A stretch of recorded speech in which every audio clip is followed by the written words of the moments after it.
Railway പ്ലാറ്റ്ഫോമുകളിലെ തിരക്ക് കുറയ്ക്കുന്നതിനായി പുതിയ പരിഷ്കാരങ്ങളുമായി railway രംഗത്ത്.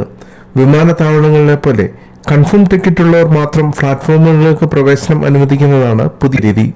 പ്രാരംഭഘട്ടത്തിൽ 76 സ്റ്റേഷനുകളിൽ പദ്ധതി നടപ്പാക്കാനാണ് റെയിൽവേ ലക്ഷ്യമിടുന്നത്. പുതിയ നിയമപ്രകാരം വെയിറ്റിംഗ് ലിസ്റ്റിലുള്ള യാത്രക്കാർക്ക് പ്ലാറ്റ്ഫോമുകളിൽ നേരിട്ട് പ്രവേശനം ലഭിക്കില്ല.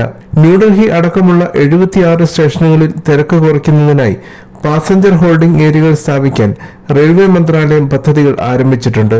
ഇരിപ്പിടങ്ങൾ, കുടിവെള്ളം, ടോയ്ലറ്റുകൾ, ടിക്കറ്റിംഗ് സൗകര്യങ്ങൾ, ഡിസ്പ്ലേ ബോർഡുകൾ, സുരക്ഷാ പരിശോധനകൾ തുടങ്ങിയ അവശ്യ സൗകര്യങ്ങൾ ഹോൾഡിംഗ് ഏരിയകളിൽ ഉണ്ടാകും.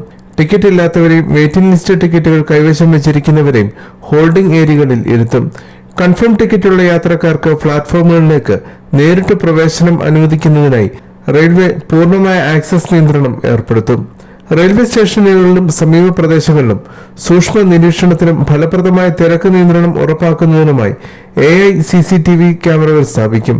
തിരക്ക് നിയന്ത്രണത്തിനായി പ്രധാന സ്റ്റേഷനുകളിൽ വാർ റൂമുകൾ ആരംഭിക്കും. അവിടെ എല്ലാ വകുപ്പുകളിലെയും ഉദ്യോഗസ്ഥർ സാഹചര്യങ്ങൾ ഫലപ്രദമായി കൈകാര്യം ചെയ്യുന്നതിനായി ഏകോപിപ്പിച്ച് പ്രവർത്തിക്കും. സ്റ്റേഷനുകളിലേക്കുള്ള സുരക്ഷിതമായ പ്രവേശനം ഉറപ്പാക്കുന്നതിന് എല്ലാ ജീവനക്കാർക്കും പുതുതായി രൂപകൽപ്പന ചെയ്ത QR അധിഷ്ഠിത ID കാർഡുകൾ നൽകും.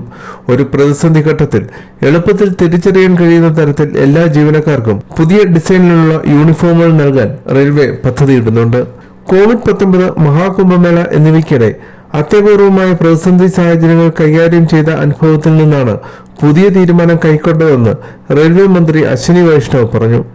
എല്ലാ പ്രധാന സ്റ്റേഷനുകളിലും അടിയന്തര തീരുമാനങ്ങൾ എടുക്കാൻ സാമ്പത്തിക അധികാരമുള്ള ഒരു മുതിർന്ന ഉദ്യോഗസ്ഥനെ സ്റ്റേഷൻ ഡയറക്ടറായി നിയമിക്കുമെന്ന് റെയിൽവേ മന്ത്രി പറഞ്ഞു. ഏകീകൃത സ്വഭാവമുള്ള പ്രവർത്തനവും കാര്യക്ഷമമായ മാനേജ്മെന്റും ഉറപ്പാക്കാൻ മറ്റെല്ലാ വകുപ്പുകളും സ്റ്റേഷൻ ഡയറക്ടർക്ക് നേരിട്ട് റിപ്പോർട്ട് ചെയ്യും.